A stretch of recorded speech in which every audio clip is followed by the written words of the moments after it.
Right, hello, welcome, and in this video we're going to be having a look at some of the basic, and I will express that, basic maintenance things that you should be doing to your Strimmer, or just small engine. They would apply to any engine, but we're focusing on a Strimmer, or it could apply to a chainsaw or a lawnmower, but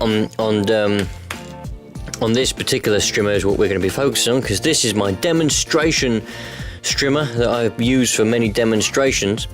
So what we're going to go through is the tools that you're going to need and the small basic steps that you should do on a fairly regular basis, just to make sure that it's running all right and you're not going to be having any damage occur. For this particular Strimmer or engine, we're going to need a 19mm long reach socket.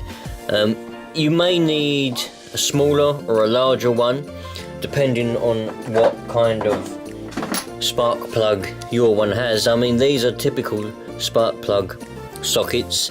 One is a 10mm and this other one is a 14mm. The difference between an ordinary long reach and a spark plug socket is that inside you probably won't be able to see. There's a little rubber thing on the inside, and that grips onto the plug so that you can pull it out.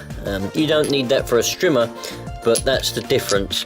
An ordinary long reach doesn't have that bit of rubber on the inside, so if your plug is on a hard to reach or deep down in the engine, it won't suck it up. But for this we need any old, you can use a spanner, a ring spanner or a socket, but we're going to use a 19mm long reach socket because it's an odd size plug and these don't fit.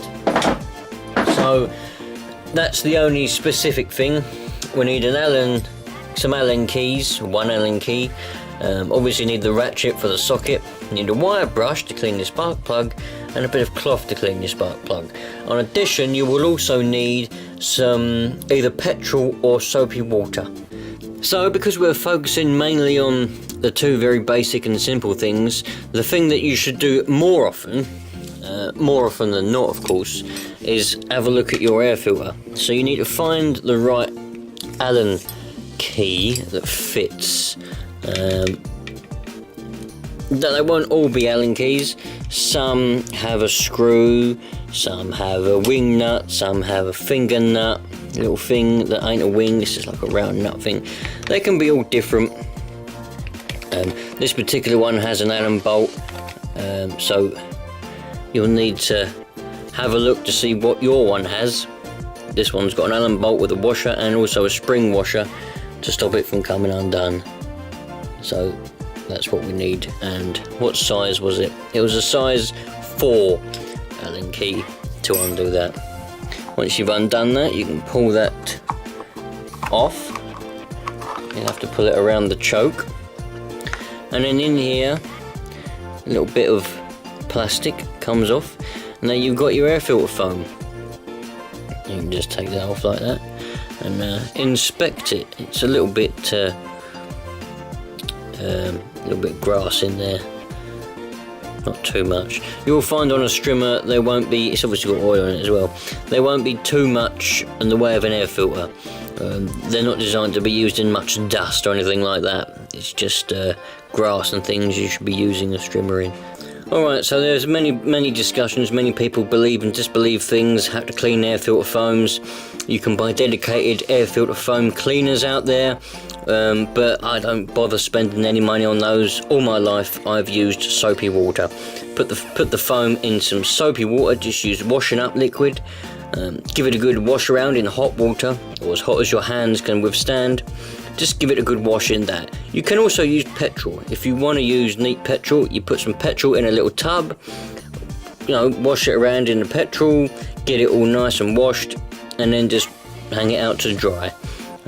Either way, whatever you use, soapy water or petrol, it's best. If you use soapy water, it's paramount that you let this dry. Hang it out on the washing line, or you can just use a hairdryer or something to wash it. If you use petrol, give it a good old squeeze out, then you can put it straight back in. but it is best to let it dry. But if it's petrol, it doesn't matter if it gets a bit sucked up in there, because it's petrol after all. You don't want any water getting sucked up in there though, that is definitely not. So once you've done all that, you can put that back, and you know, you can call that done. That is fantastic. And you just do the reverse, put the cover back on, put the screw back in, and then we can turn our attention to that spark plug. Alright, now for some reason, I don't know why, a lot of people are scared of spark plugs. I don't know why anyone would be scared of it. All you got to do is take off your cap and get your socket, or if you don't know what it is, all you got to do is put a socket on it, find the right one that fits it. I know this one's a 19 because I've been cleaning this, I've been checking up on it. With it being it's a new one, you put your socket on there like that, and they're ordinary threads, not left-handed threads or anything weird, just your ordinary thread. Undo it like that, and then you just take your plug out. Now there are a lot of things that your plug can tell you on how your engine is and how it's running and the condition of your engine, but because we're keeping this video simple and I'm just telling you the basic things on maintenance, we won't go into that in this video. I'll just show you and tell you how to clean your spark plug. So regardless of whether it's black or whatever, if you want to clean it, what you need to do is you get your piece of cloth and you give it a bit of a wipe. Give it a good old wipe like that. Tell you what, if I zoom out a little bit, it might be a bit easier on you lot. Give it a bit of a wipe like that, and then you can see it a bit more clearer. Yep, like that. And then you get your wire brush that I said you needed, and you give it a good old brush like that. Get any bits of carbon off that have baked themselves on there.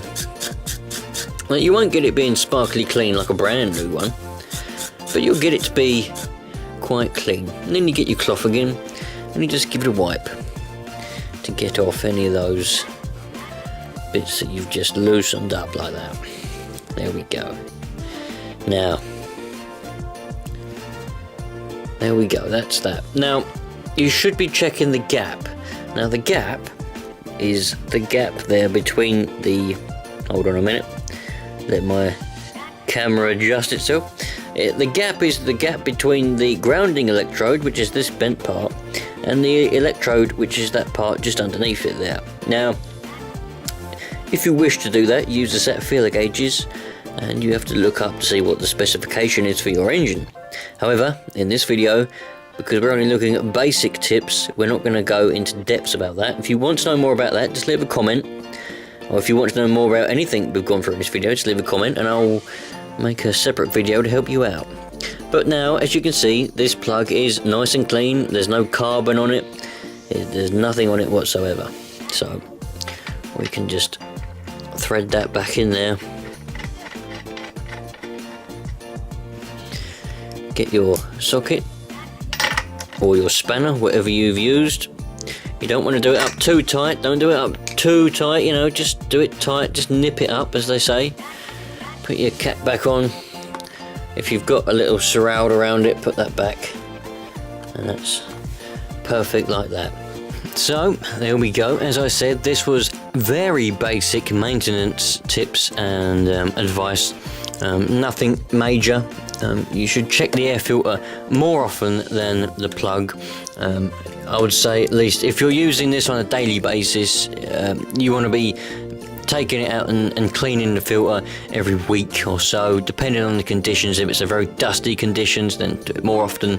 If it's not, then just do it, you know, on a regular basis. I'd say every week, depending. Obviously, if you use it like 2 times a month, then it's not that necessary, is it?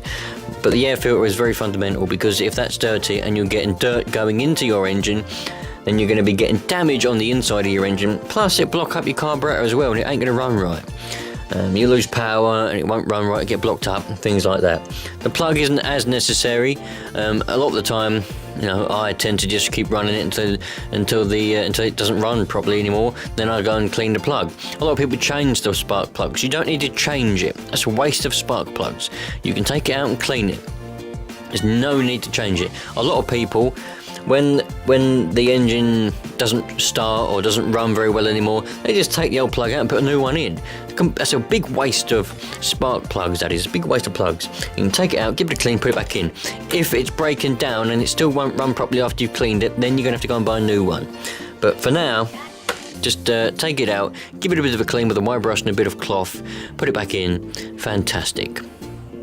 If you have any questions, or if you want to know anything, or if there's something I didn't cover in this particular video and you want to know about it and you want me to, want some help on what to do, whether it's perhaps maybe the fuel filter or something else, or maybe the exhaust, you want to see how to unblock that, whatever, just leave a comment, and if I haven't already made a video on it, I'll make one, and we'll have that sorted out for you. Thanks for watching, everyone. Take care.